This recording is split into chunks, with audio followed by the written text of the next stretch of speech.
How Pochettino destroyed Koeman tactically. Barcelona 1, PSG 4, a tactical analysis. For cheap good quality football jerseys, go over to www.jerseyfever.com, a link will be left in the description, and use code ATLANTISFOOTBALL for 5% off. So going into the game, Koeman lined up his Barcelona side in a 4-2-3-1 with ter Stegen in goal, a centre-back pairing of Piqué and Langley, with Serginho Dest at right back, Alba at left back, with Busquets and De Jong playing as a midfield double pivot as Dembele started from the right flank, Pedri from the left, and Messi played centrally in behind Griezmann. Pochettino lined up his side in a 4-3-3, with Navas in goal as centre-back pairing of Marquinhos and Kimpembe, with Florenzi at right back, Cazorla at left back, as Paredes played as the deepest central midfielder, with Verratti and Idrissa Gueye either side of him, and Mbappe started from the left of the front three, Moise Kean started from the right, and Icardi played as a centre forward. So from the start of the game we saw that in possession in the build-up phase, Barcelona were using a 2-3-2-3 shape, similar to that of a conventional 4-3-3 system,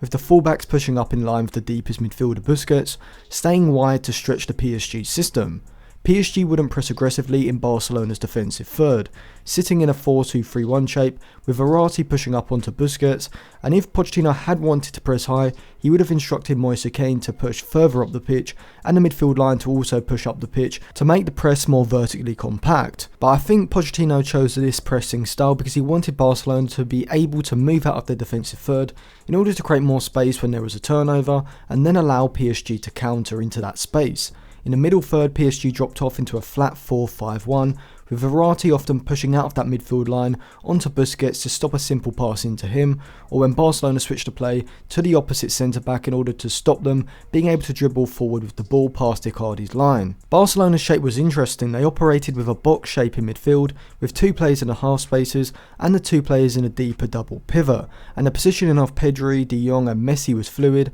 which saw a lot of interchanging. When Messi drops deep alongside Busquets here, as he did quite often to get on the ball, De Jong would push up into the half space between the lines of the PSG midfield and defence. It was from this type of movement where Barcelona would get their penalty. As Messi picks up the ball in this deep midfield position, we can see that De Jong is positioned in the half space and makes a run in behind Kimpembe. Messi's pass is phenomenal, but De Jong is brought down rather softly in my opinion, giving Messi the chance to put Barcelona ahead from the penalty spot, which he takes. In possession, Pochettino's side used a 2-1-4-3 shape, building up in their defensive third, with Paredes being the player to drop deep from the midfield. PSG used a far quicker transition in attack than Barcelona did, looking for long passes from midfield out to players in advanced positions on the flanks, whilst also looking to play passes into Kean and Mbappe positioned between the Barcelona midfield and defensive lines in the half spaces. Barcelona, like PSG, didn't press aggressively at all, not pushing players forward into the PSG defensive third, which allowed the Parisians to progress the ball into the middle third quite easily.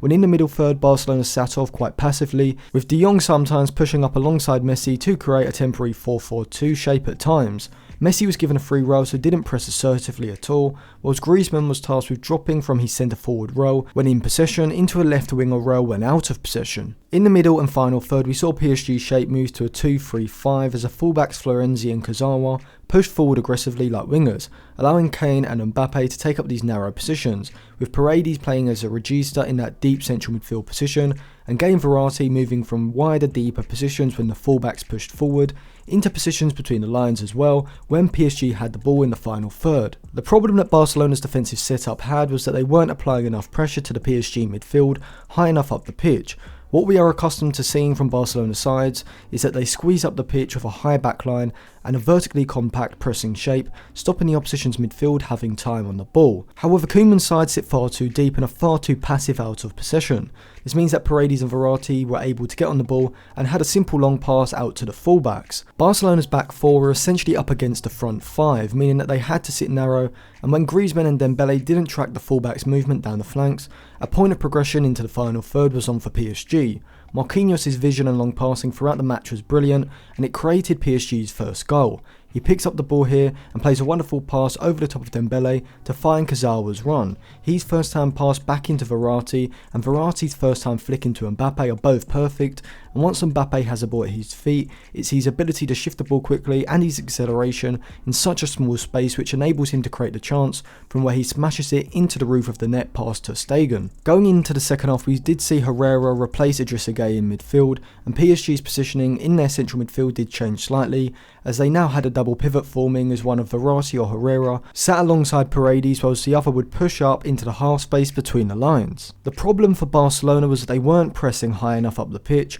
and were completely passive in the centre of the field, allowing Verratti and Paredes to move possession into the final third constantly. When in possession, it was only Messi dropping deep that was really the main source of ball progression into the final third. I thought that Barcelona should have utilised the space down the flanks a lot more by switching play quickly. However, their slow circulation of the ball played into PSG's hands, allowing them to sit deep and compact and invite Barcelona onto them. When Barcelona did press high, it was completely uncoordinated. See here, their front line presses high, but on the left, Alba and Pedri have remained deep, allowing Marquinhos to bypass the whole Barcelona press with one pass, and now PSG can move the ball into Barcelona's half. PSG did take the lead, and once again it came from a long pass from deep over the back line to find a fullback's run. Paredes, like Marquinhos, was excellent at playing these passes all game, and he picks up the ball here, and once again Barcelona have a problem as Griezmann has dropped deep with Florenzi but doesn't track his run, allowing Paredes' pass to set him free in the box. His resulting ball across the box falls for Mbappe, who just puts the ball into the empty net. From here on out, the game was set up perfectly for PSG, and in Kylian Mbappe they had the perfect player